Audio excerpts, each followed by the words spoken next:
বাঙালিতে 12 মাসে 13 পার্বণ চলে। বাংলার শুভ নববর্ষ থেকে শুরু করে দুর্গোৎসব এবং বছরের শেষে শীতকালেও কিন্তু তার অন্যথা হয় না। শীতকালে বিভিন্ন রকম মেলা থেকে শুরু করে 25th ক্রিসমাসটাও কিন্তু বেশ ভালোই জমজমাট হয়।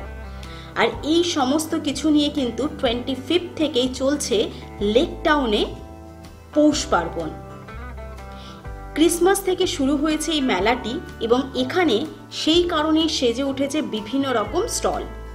ক্রিসমাসে রয়েছে সান্তা ক্লজ, ক্রিসমাস ট্রি, সমস্ত কিছু নিয়ে কিন্তু লেক টাউনের হুলিয়া একেবারে বদলে গেছে। এই মেলাটি শুরু হয়েছে 25 ডিসেম্বর থেকে এবং চলবে টানা 31 পর্যন্ত। নতুন বছরকে ওয়েলকাম না জানিয়ে কিন্তু এই পৌষ মেলাটা শেষ হবে না।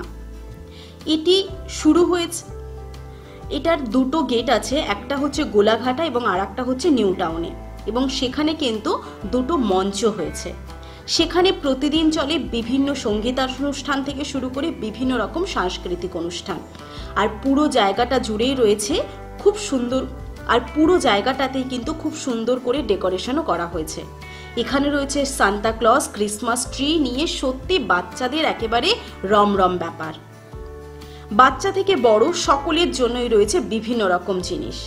আর মেলাটি সেজে উঠেছে আরো ভালোভাবে বিভিন্ন রকম স্টলের সাহায্যে। এখানে যেমন স্ট্রিট ফুড পেয়ে যাবে, সাথে সাথে কিন্তু বিখ্যাত কিছু মিষ্টির দোকান, পিঠে পুলির দোকানেরও কিন্তু এখানে কোনো অভাব নেই। জাঙ্ক জুয়েলারি থেকে শুরু করে বাচ্চাদের বিভিন্ন রকম খেলনার সমারোহ এখানে রয়েছে। পুরো লেক টাউনের যে সৌন্দর্যটা রয়েছে লাইটিং দিয়ে, সেটা যেমন তোমাদেরকে মনোমুগ্ধ করবে, ঠিক একইভাবে এখানে যে দুটো স্টেজ হয়েছে সেই স্টেজের যে প্রতিদিন সাংস্কৃতিক অনুষ্ঠানগুলো হচ্ছে সেটাও কিন্তু তোমাদের মনোমুগ্ধ করবে। আমি পুরো লিস্টটাই তোমাদের সাথে একবার শেয়ার করে দিয়েছি, তোমরা চাইলে ভিডিওটি পজ করে সেটা একবার দেখে নিতে পারো যে কোন দিন কোন কোন বিখ্যাত মহারথীদের এখানে সমারোহ ঘটবে। যেমনটি আমি তোমাদের বললাম, এখানে যেমন বিভিন্ন ফাস্ট ফুডের দোকান রয়েছে, তেমনি বিখ্যাত কিন্তু মিষ্টির দোকানও তোমরা এখানে পেয়ে যাবে। সেখানকার মিষ্টিটা টেস্ট না করলে হয়তো এই ঘোরাটা ইনকমপ্লিট থেকে যাবে।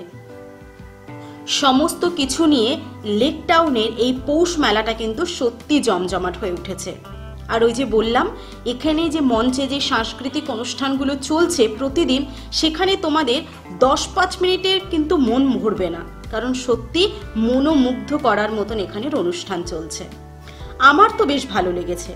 সমস্ত কিছু নিয়ে আজকের সন্ধ্যেটা আমার বেশ ভালো কাটলো। এখনো পর্যন্ত যারা আমার ভিডিওটি দেখছো, অবশ্যই নিচে কমেন্ট সেকশনে কমেন্ট করে দেবে যে তোমাদের এই সাজাওয়াট বা এই ভিডিওটি কেমন লাগলো। ভালো লাগলে অবশ্যই আমার চ্যানেলটিকে সাবস্ক্রাইব করে দিও, আর পাশে থাকা বেল আইকনটিও প্রেস করে রেখো নতুন ভিডিও নোটিফিকেশন পাওয়ার জন্য। আর হ্যাঁ, নতুন বছরের ওয়েলকামের জন্য এখানে যে অনুষ্ঠানটি হবে সেটাও কিন্তু এই চ্যানেলেই তোমরা পেয়ে যাবে। তো তার জন্য নোটিফিকেশন বেলটা অবশ্যই ক্লিক করে রেখো। মেলাতে এসেছি আর পেট পুজো করবো না সেটা তো হয় না।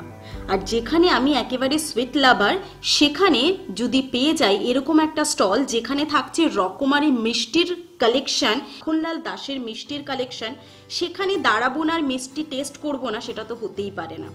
এখানে এলে কিন্তু তোমরা পেয়ে যাবে গরম গরম ব্রেড কাঁচাগোল্লাও, যেটার টেস্ট সত্যি ভীষণ ভালো।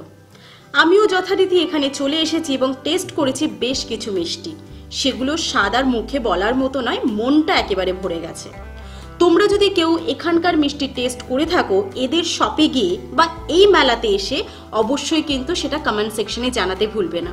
আর তোমাদের কিরকম লেগেছিল এখানকার বিভিন্ন রকম মিষ্টিগুলো সেটা অবশ্যই জানিয়ে দিও।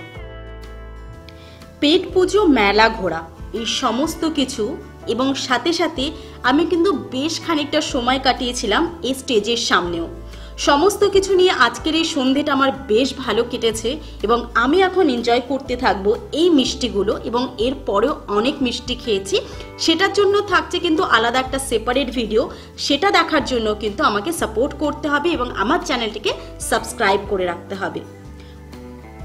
আমার সাথে সাথে তোমরাও এনজয় করতে থাকো ফুল ভিডিওটা, আর কেমন লাগলো নিচে কিন্তু জানাতে ভুলবে না।